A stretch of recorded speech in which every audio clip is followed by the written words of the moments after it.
ಪಟ್ಟಣದಲ್ಲವಿ ಅಂಬೇಡ್ಕರ್ ವೃತ್ತದ ಹತ್ತಿರ ಪಶುವೈದ್ಯಾಸ್ಪತ್ರೆಯ ಬಳಿಯಲ್ಲಿ ಹೊಸ ತಂಗುದಾನ ನಿಂತಿದೆ. ಜನರ ನಡೆಗೆ ನೆರಳಾಯಿತು, ಕಾಯುವವರಿಗೆ ಆಸರೆಯಾಯಿತು. ಹೊಸ ನೆಲೆಯ ಈ ಬೆಳಕಿಗೆ ನಾವು ಇಂದು ಸಾಕ್ಷಿಯಾದೆವು. ನಗರದ 6 ಕಡೆಗಳಲ್ಲಿ ದೀಪಗಳ ರೇಖೆ ಹೊಳೆಯಿತು. ಒಂದೇ ನಿಟ್ಟಿನ ಕೆಲಸದಿಂದ ಮನಗಳು ಹಸಿರಾದವು. ಸುದ್ದಿಗಾರರ ಮಾತಿನ ನಡುವೆ ಸ್ಪಷ್ಟವಾಗಿ ಕೇಳಿ ಬಂದಿತು, ಇದು ನಮ್ಮೆಲ್ಲರ ಹೆಮ್ಮೆ, ಇದು ನಮ್ಮೆಲ್ಲರ ಗೆಲುವು. ಮುಳಬಾಗಿಲಿನ ಬೆಳಕು ಇಂದು ಮತ್ತಷ್ಟು ಬೆಳಗಿತು. ತಂಗುದಾನದ ಬಾಗಿಲಲ್ಲಿ ನಮ್ಮ ಆಶೆ ನಿಂತಿತು. ಏಪ್ಯಾಕ್ಸ್ ದೀಪ ಬೆಳಗಿತು, 6 ಕಡೆ ಹೊಳೆಯಿತು. ಮುಳಬಾಗಿಲಿನ ಬೆಳಕು ಜನರ ಜೊತೆ ಉಳಿಯಿತು.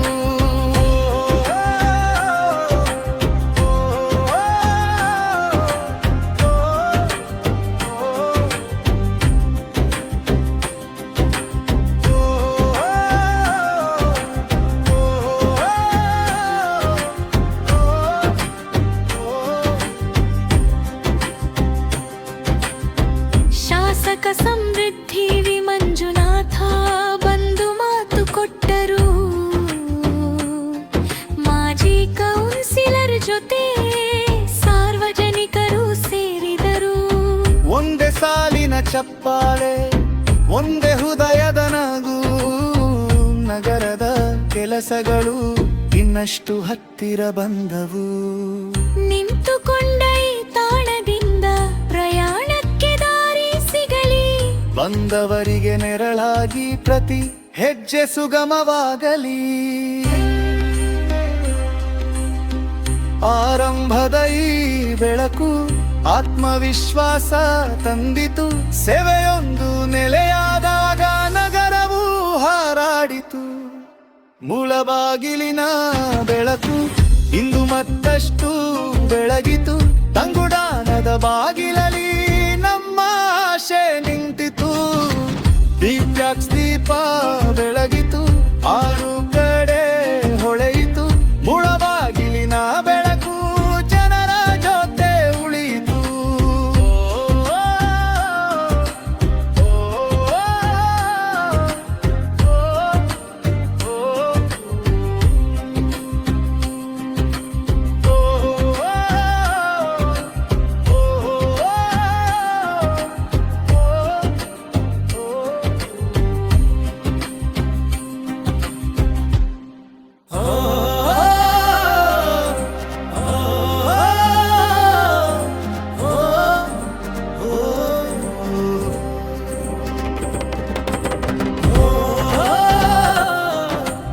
ನಮ್ಮ ನಗರಕ್ಕೆ ನಾನು ಮತ್ತು ನಮ್ಮೆಲ್ಲ ಕೌನ್ಸಿಲರ್ಸ್, ಇವತ್ತು ನಮ್ಮ ಕಮಿಷನರು ಹಾಗೂ ನಮ್ಮ ಪೊಲೀಸ್ ಇಲಾಖೆ ಆಗ ನಮ್ಮ ಕಾಂಟ್ರಾಕ್ಟರ್ ಎಲ್ಲ ಇವತ್ತು ಸುಮಾರು ತಿಂಗಳಿಂದ 3-4 ತಿಂಗಳಿಂದ ಇರ್ತಕ್ಕಂಥ ಕಾರ್ಯಕ್ರಮಗಳನ್ನ, ಕಾಮಗಾರಿಗಳನ್ನ ಇವತ್ತು ಮುಗಿಸಿದೀವಿ. ಇವತ್ತು ಮೊದಲ ಬಾರಿಗೆ ನಮ್ಮ ಏನು ವೆಟರ್ನರಿ ಡಿಪಾರ್ಟ್ಮೆಂಟ್ ಮುಂದೆ ಒಂದು ಹೈಟೆಕ್ ಬಸ್ ಸ್ಟ್ಯಾಂಡು, ಹಾಗೂ ಅಂಬೇಡ್ಕರ್ ವೃತ್ತದಲ್ಲಿ ಒಂದು hitech bus stand, Saibaba temple ಹತ್ರ ಒಂದು ಐಮಾಸ್ ಲೈಟು, ವಿಟ್ಲಾಂಡ್ ಸ್ವಾಮಿ ದೇವಸ್ಥಾನ ಹತ್ರ ಒಂದು ಐಮಾಸ್ ಲೈಟು, ಅದಾದ ಮಂಜುನಾಥ ನಗರ ಒಂದು ಐಮಾಸ್ ಲೈಟು, ಅದಾದ್ಮೇಲೆ ನಮ್ಮ ಅಂದಿಜೋಗಿ ನಮ್ಮ ಇಲ್ಲಿ ಸುಂಕು ಲೇಔಟ್ ಒಂದು ಐಮಾಸ್ ಲೈಟು, ಅದಾದ್ಮೇಲೆ ಅಂಬೇಡ್ಕರ್ ನಗರದ ಒಂದು ಐಮಾಸ್ ಲೈಟು, ಅದಾದ್ಮೇಲೆ ನಮ್ಮ ಓಂ ಶಕ್ತಿ ದೇವಸ್ಥಾನದ ಒಂದು ಐಮಾಸ್ ಲೈಟು, ಅದಾದ್ಮೇಲೆ RMC ಯಾರ್ಡ್ ನಮ್ಮ ಸೋಮಣ್ಣ ವಾರ್ಡ್ ಒಂದು ಐಮಾಸ್ ಲೈಟು. ಇವತ್ತು ವಿವಿಧ ಕಾಮಗಾರಿ 8 ಕಾಮಗಾರಿಗಳ ಪೂಜೆಯನ್ನ ಇವತ್ತು ನೆರವೇರಿಸಿ ಇವತ್ತು ಲೋಕಾರ್ಪಣೆ ಮಾಡಿದ್ವಿ. ಸೊ ಮುಂದಿನ ದಿವಸ ನನ್ನ ಕನಸು ನಗರಕ್ಕೆ ತುಂಬಾ ಜಾಸ್ತಿ ಇದೆ. ಆದಷ್ಟು ಬೇಗ ನಗರೋತ್ಥಾನ ಬಂದು ಅಮೃತ ಮಹೋತ್ಸವ ಬರ್ತಾ ಇದೆ. ಅದಕ್ಕೆ ಬಂದ ಕೂಡಲೇ ಖಂಡಿತವಾಗ್ಲಿ ಎಲ್ಲಾ ನಮ್ಮ ನಗರದಲ್ಲಿರ್ತಕ್ಕಂಥ ಎಲ್ಲಾ ವಾರ್ಡ್ದಲ್ಲೂ ಕೂಡ ಸಿಮೆಂಟ್ ರಸ್ತೆ ಮಾಡೋ ಮುಖಾಂತರವಾಗಿ ಈ ನಗರವನ್ನ ಸ್ವಚ್ಛವಾಗಿ ಮಾಡಬೇಕು, ಸುಂದರವಾಗಿ ಮಾಡ್ಬೇಕಂತ ಆಸೆ ತುಂಬಾ ಇದೆ. ಆದಷ್ಟು ಬೇಗ ಅದು ಮಾಡ್ಕೊಡ್ತೇನೆ ಅಂತ ಹೇಳ್ತಾ, ನಗರ ಭಾಗದಲ್ಲಿ ಇನ್ನೂ ಯಥೇಚ್ಛವಾಗಿ ಕೆಲಸ ಮಾಡ್ತಕ್ಕಂಥ ಕಾರ್ಯಕ್ರಮಗಳು ಬರ್ತವೆ. ಈಗಾಗಲೇ ಹೈಟೆಕ್ ನಮ್ಮದು ಏನು ಒಳ ಕ್ರೀಡಾಂಗಣ, ಏನು ನೈಟ್ ಪೆಟ್ಲೈಟ್ ಕ್ರೀಡಾಂಗಣ ಅರ್ಧಕ್ಕೆ ಸ್ಟಾರ್ಟ್ ಆಗಿ ಇನ್ನೊಂದು ಸ್ಟಾರ್ಟ್ ಆಗಿದೆ. ಮೊನ್ನೆ ತಾನೇ 1 ಕೋಟಿ ರೂಪಾಯಿ ಬಿಡುಗಡೆ ಆಗಿದೆ. ಮೊದಲು 1 ಕೋಟಿ ಬಿಡುಗಡೆ ಆಗಿತ್ತು. ಅದಾದ್ಮೇಲೆ ನಮ್ಮ ಗಡಿ ಭವನದ್ದು ಆಲ್ಮೋಸ್ಟ್ 1.5 ಕೋಟಿದಲ್ಲಿ ಸುಸೂತ್ರವಾಗಿ AC ಭವನ ಸ್ಟಾರ್ಟ್ ಮಾಡಿದ್ವಿ. ಅದಾಗಿದ ತಕ್ಷಣ ಹೈಟೆಕ್ ನಮ್ಮ ಓದೋ ಮಕ್ಕಳಿಗೆ ಏನು ಲೈಬ್ರರಿ ಸ್ಟಾರ್ಟ್ ಮಾಡಿದ್ವಿ, ಡಿಜಿಟಲ್ ಲೈಬ್ರರಿ ಸ್ಟಾರ್ಟ್ ಮಾಡಿ ದೊಡ್ಡ ಮಟ್ಟಕ್ಕೆ ಸ್ಟಾರ್ಟ್ ಮಾಡ್ತಾ ಇದೀವಿ. ಸೊ ಅದಾಗಿದ ಕೂಡಲೇ ಅಂಬೇಡ್ಕರ್ ವೃತ್ತದಲ್ಲಿ ಅಂಬೇಡ್ಕರ್ ಸ್ಟ್ಯಾಚ್ಯೂ ಇರ್ಬೋದು, ಒಂದು ನಗರದಲ್ಲಿ ಕಾಣಿಸ್ತಕ್ಕಂಥ ಕೆಲಸ ಕಾರ್ಯಗಳನ್ನ ನಾವು ಎತ್ಕೊಂಡಿದ್ವಿ.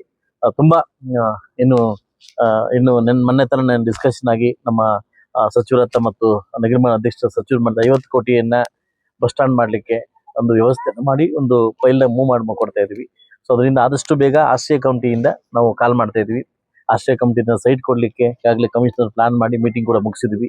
ಆದಷ್ಟು ಬೇಗ ಮಾಡ್ತೀವಿ. ಸ್ಲಮ್ ಬೋರ್ಡ್ ಇಂದ ಏನು ಕೊರಟಗೆರೆ ಮತ್ತು ತುಮಕೂರಲ್ಲಿ ಮಾಡಿರ್ತಕ್ಕಂಥ ಸ್ಲಮ್ ಬೋರ್ಡ್ ಇಂದ ಅಪಾರ್ಟ್ಮೆಂಟ್ಸ್, ನಾವು ಸ್ಲಮ್ ಬೋರ್ಡ್ ಇಂದ ಮನೆ ಕಟ್ಕೊಡಕ್ ಹೋಗಲ್ಲ. ಇನ್ಮೇಲೆ ಸ್ಲಮ್ ಬೋರ್ಡ್ ಇಂದ 3 ಎಕರೆ ಜಮೀನು ಕೊಟ್ಟು ಅಲ್ಲಿ ಸುಮಾರು ಒಂದು 700 ಅಪಾರ್ಟ್ಮೆಂಟ್ ಕಟ್ಟಲಿಕ್ಕೆ ಈಗಾಗಲೇ ಜಾಗವನ್ನ ಫೈಂಡೇಟ್ ಮಾಡಿದ್ವಿ. ಆದಷ್ಟು ಬೇಗ ಅವ್ರಿಗೆ ಹಸ್ತಾಂತರ ಮಾಡಿ ನಗರವನ್ನ ಸ್ವಚ್ಛ ಮಾಡಿ, ನಗರವನ್ನ ಏನು ಮುಳಬಾಗಲ್ ತಾಲೂಕಲ್ಲಿ ಅವರು ನಮ್ಮ ಸೋಮಣ್ಣ ಹೇಳ್ತಾ ಇರ್ತಾರೆ, ಮುಳಬಾಗಲ್ ತಾಲೂಕಲ್ಲಿ ನಮ್ಮ ಮುಳಬಾಗಲ್ ಟೌನ್ ಅನ್ನೋದು ಹೃದಯ ಭಾಗ ಇದ್ದಂಗೆ, ದೇಹದ ಎಲ್ಲಾ ಬರ್ಬೇಕು ಹೃದಯದಿಂದನೇ ಸಪ್ಲೈ ಆಗ್ಬೇಕಂತ ಈ ನಗರವನ್ನ ಅತ್ಯುನ್ನತಕ್ಕೆ ಮಟ್ಟಿಗೆ ತಗೊಳ್ತಕ್ಕಂಥ ಜವಾಬ್ದಾರಿ ಹೊತ್ಕೊಂಡಿದ್ದೀನಿ. ಆದಷ್ಟು ಬೇಗ ನಾನು ಕಂಪ್ಲೀಟ್ ಮಾಡ್ತೇನೆ ಅಂತ ಹೇಳ್ತಾ ಇದು ಸಾಯಂಕಾಲದಿಂದನೂ ಕೂಡ ನನ್ನ ಎಲ್ಲಾ ಕೌನ್ಸಿಲರ್ಸು, ಅಂದ್ರೆ ನಮ್ಮ ಮಾಜಿ ಕೌನ್ಸಿಲರ್ಸು ಹಾಗೂ ನಮ್ಮ ನಗರಸಭಾ ಸಿಬ್ಬಂದಿಯವರು ನನಗೆ ಅನುಕೂಲ ಮಾಡಿ, ನಮ್ಮ ನಾಯಕರೆಲ್ಲ ಬಂದು ಅನುಕೂಲ ಮಾಡಿ ಈ ಒಂದು 8 ಪ್ರೋಗ್ರಾಮ್ಗೆ ಚಾಲನೆ ಕೊಡ್ಲಿಕ್ಕೆ ನನಗೆ ಹೆಲ್ಪ್ ಮಾಡಿದ್ದಕ್ಕೆ ತಮ್ಮೆಲ್ಲರಿಗೂ ನನ್ನ ಹೃದಯಪೂರ್ವಕವಾಗಿ